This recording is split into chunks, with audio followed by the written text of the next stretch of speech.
Welcome to our countdown of the worst places in New York.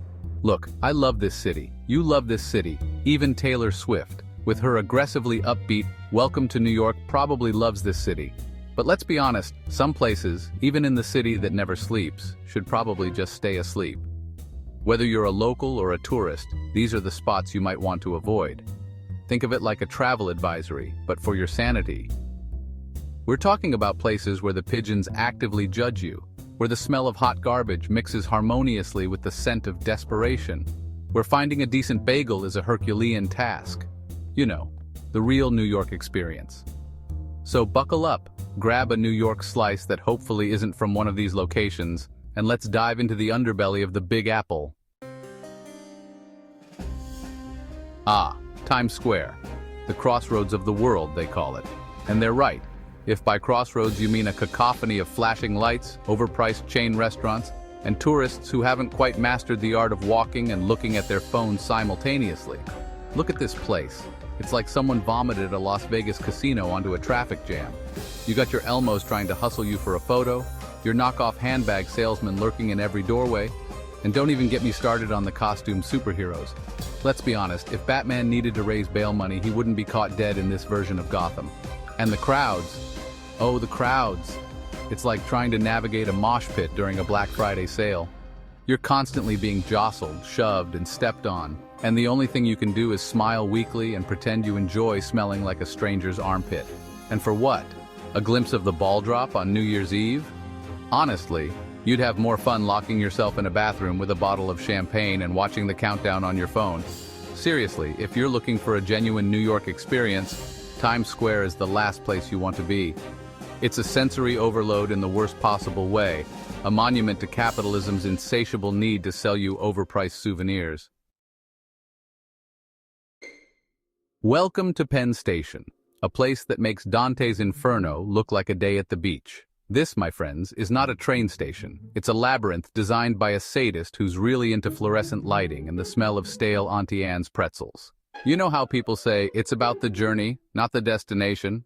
Well, when your journey involves navigating the sweaty, overcrowded corridors of Penn Station, suddenly the destination seems very, very important.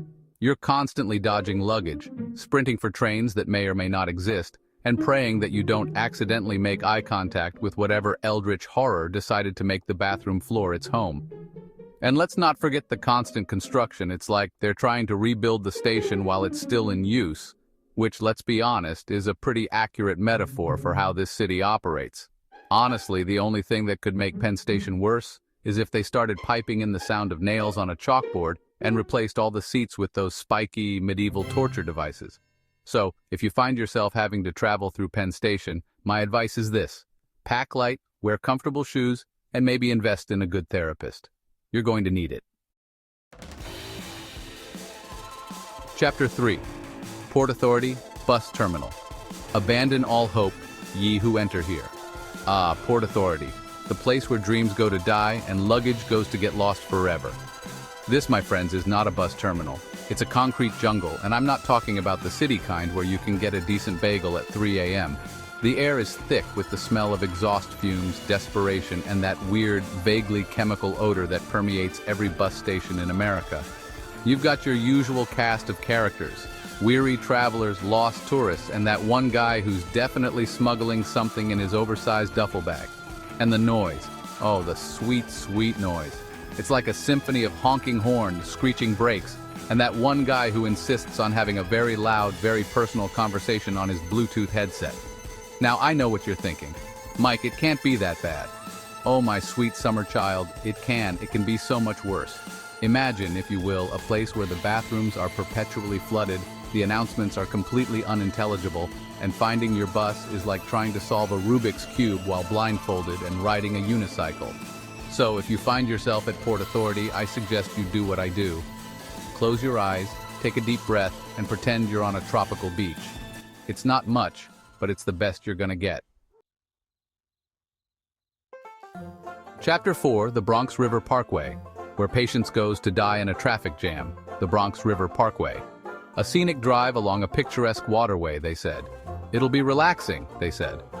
Well, they have clearly never experienced the special kind of hell that is commuting on this asphalt artery during rush hour. Imagine, if you will, a sea of brake lights stretching as far as the eye can see, the air thick with the smell of exhaust fumes and frustrated sighs. You're trapped in your car, inching forward at a snail's pace, while the sweet sound of honking horns provides a constant soundtrack to your misery. It's enough to make you want to abandon your vehicle and hike through the woods, even if it means encountering raccoons with questionable hygiene and squirrels with a vendetta against car antennas. And don't even get me started on the potholes. They're less like potholes and more like lunar craters, just waiting to swallow your car whole.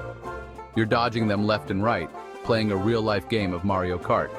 Except instead of collecting coins, you're collecting stress wrinkles and a newfound hatred for humanity. The Bronx River Parkway, a testament to the fact that even in the most beautiful of cities, some commutes are best left avoided. Chapter 5, Staten Island Ferry Terminal, your gateway to nausea and Staten Island. The Staten Island Ferry, a beloved New York institution, offering stunning views of the Statue of Liberty and the Manhattan skyline. But let's be honest, the ferry ride itself is the only good part of this experience. Because to get to that glorious boat, you have to navigate the treacherous waters of the Staten Island Ferry Terminal. Imagine, if you will, a vast, echoing hall, filled with the sounds of crying children, confused tourists, and that one guy who brought his entire marching band to see him off. The air is thick with the smell of sweat, seagulls, and that distinct aroma of desperation that can only be found in a place where people are about to be trapped on a boat with hundreds of strangers. You're jostled and shoved as you try to navigate the crowds, desperately searching for a place to stand that isn't directly in the path of a runaway stroller, and don't even think about finding a seat. Those are about as rare as a sober Irishman on St. Patrick's Day. So you're stuck standing there, crammed in like a sardine, wondering if this is how it feels to be slowly crushed to death by 1,000 selfie sticks. And when you finally board the ferry, you're greeted by the sight of even more people, all vying for the same prime spot for a photo op. The Staten Island Ferry Terminal. It's enough to make you want to swim to Staten Island. And there you have it, the worst places in New York. We've explored the depths of despair, the pits of inconvenience, the black holes of urban planning. We've braved crowds, endured smells, and witnessed humanity at its most frazzled. But hey, at least we didn't make you go to a Yankee game wearing a Red Sox hat. That's a whole other level of New York nightmare.